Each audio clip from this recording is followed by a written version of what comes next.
శ్రీ గురుభ్యో నమః. ఓం ఘం గణాధిపతియే నమః. జాతకుడి యొక్క పుట్టిన ఇల్లు అంటే అది జన్మ లగ్నంగా పరిగణించాలి.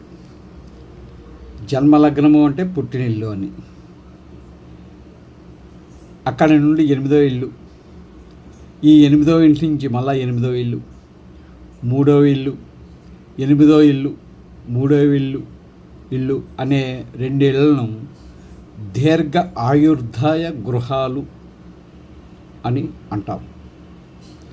ఈ 2 ఇళ్ళు కూడా 12వ ఇల్లు అంటే వ్యయస్థానం, 7వ ఇల్లు అంటే 7వ ఇల్లు మరియు 2వ ఇల్లు కూడా వీటిని మారక స్థానాలుగా పరిగణిస్తూ ఉంటాం. అంటే మరణానికి కారణమయ్యే గృహాలు ఏమిటంటే 2, 7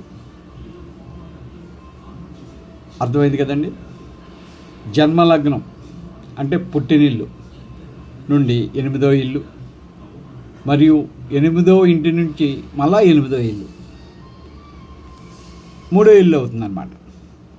8వ ఇల్లు, 3వ ఇల్లు అనే ఈ 2 ఇళ్లను దీర్ఘ ఆయుర్దాయ గృహాలుగా పరిగణించాలి. ఈ 2 ఇళ్లకు 12వ ఇల్లు అంటే వ్యయస్థానం, 7వ ఇల్లు మరియు 2వ ఇల్లు వీటిని మారక స్థానాలు అంటాం.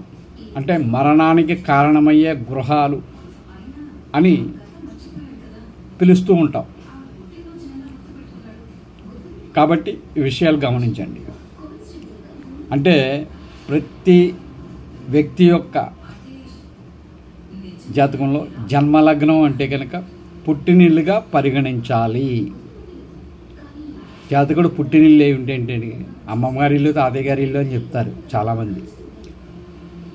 జాతకుడు తన జీవన గమనానికి కారణమైన ఇల్లు పుట్టినిల్లు జన్మలగ్నంగా భావించండి. మీ అందరికీ కూడా చిన్న విజ్ఞప్తి, దయచేసి మన ఛానల్ని ఒక లైక్ చేయండి. అదేవిధంగా సబ్స్క్రైబ్ చేసుకోమని కోరుకుంటున్నాను. సబ్స్క్రైబ్ చేయండి, నన్ను మరింత ఉత్సాహవంతుని చేస్తారని ఆశిస్తూ ఈ అవకాశం ఇచ్చిన మీ అందరికీ కూడా నా హృదయపూర్వక నమస్కారాలు తెలియజేస్తూ సర్వే జన సుఖినో భవంతు, లోక సమస్త సుఖినో భవంతు. అరుణాచల శివ, అరుణాచల శివ, అరుణాచల.